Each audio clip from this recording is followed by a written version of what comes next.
This is a capillary tube. If we talk about the evolution of this technology, after the capillary tube and thermostatic expansion valve, the electronic expansion valve, EEV, was introduced as a modern innovation. Now, you will be given complete details about this component, along with a demonstration of how it works. Now let me explain why the electronic expansion valve, EEV, is needed instead of a capillary tube or a thermostatic expansion valve, TXV. The main reason for using an EEV is to better control the flow of refrigerant gas. Since it is electronically controlled, the entire operation is managed by a microcontroller or a programmed system. In contrast, a thermostatic expansion valve, TXV, operates at a constant speed, which means you cannot precisely control the refrigerant flow. However, with an EEV, you can adjust it according to your specific needs, making it much more efficient and flexible in different operating conditions. Now, you can see some components in front of you. These coils you see are actually stepper motors, and this entire assembly is the electronic expansion valve, EEV, as you can observe. Let me take it out to show you in detail. Here, you can see its body. When refrigerant gas flows through it, this is the inlet point, and this is the outlet where the gas exits, creating the cooling effect. This part here is the coil, which can also be referred to as the motor. It is attached to the valve in this manner.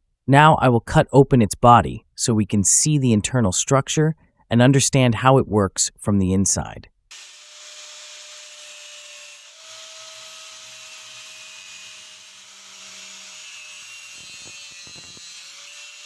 Now take a look. We have cut open the EEV and you can see the magnet inside. We will now disassemble it piece by piece to examine its internal components. Inside, you can see a spring. Next, you can see the ferrite core magnet, which acts as a rotor. The stator is actually the coil. This permanent magnet functions as the rotor, controlling movement. Inside, there is a pin that fits into the valve mechanism. The spring applies pressure to keep it in place. As the valve operates, the internal threaded mechanism moves, which opens and closes the valve, regulating the refrigerant flow based on the required pressure. Now, take a look. We have further cut open the EEV for a more detailed examination. Here, you can see the plunger, which moves up and down inside the valve. This plunger fits into the hole, and the tapered section of the plunger sits precisely into the opening. This movement is what controls the on-off function of the valve. When the plunger moves upward, it increases pressure, allowing more refrigerant to flow. When the plunger moves downward, it reduces pressure,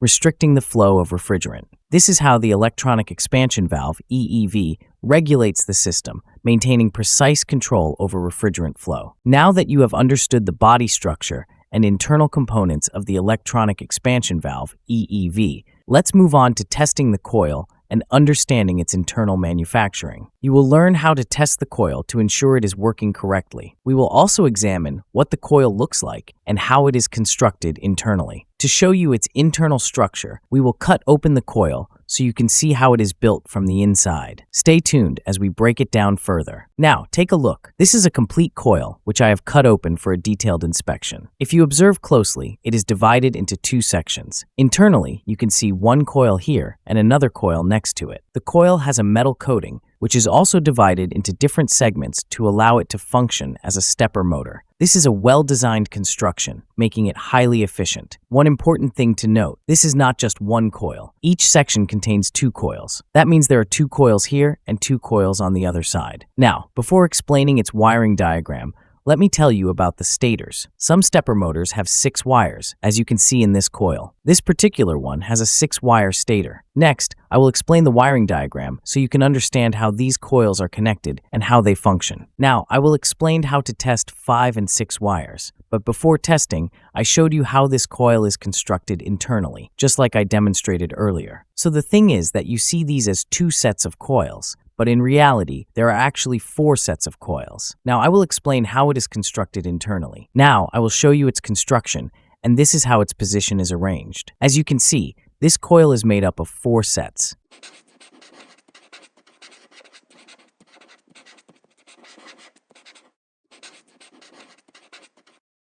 Now let's look at how the 6-wire coil is formed. Notice that these 2 points are joined together, and on the other side, these 2 points are also joined. This way, it results in 6 wires. 1, 2, 3, 4, 5, 6, Now I will explain how to test these 6 wires. Now, let's test the wires. We have connected the multimeter probes, but as you can see, we are not getting any reading. Now we check the next wire, which is blue, and again, there is no reading. Moving on to the orange wire, we get a reading of 45.2 ohms. Continuing the testing, we find no reading on the next wire. Now checking the white wire, it shows 47 ohms. This means that the red wire is the common wire in this set, with white on one side and orange on the other. So we have identified one set of coils. Now let's find the second set of coils and determine its common wire. We first place one probe on the brown wire and the other on the blue wire, and we get a reading of 47.1 ohms. Next, checking with orange, the reading is stable. Now, testing with yellow, we get 45.1 ohms. This confirms the second coil set, where brown is the common wire, with blue on one side and yellow on the other. In this way, we have successfully identified both coil sets. A stepper motor like this,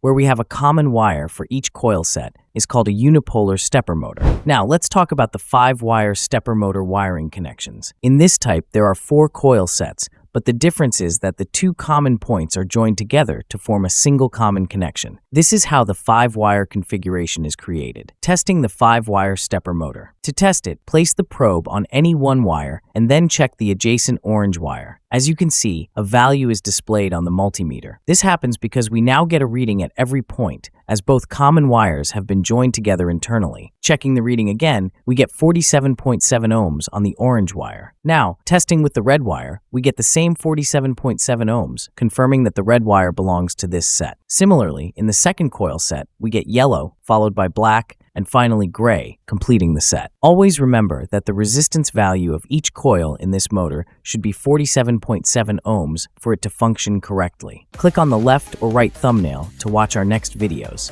and subscribe. Thank you.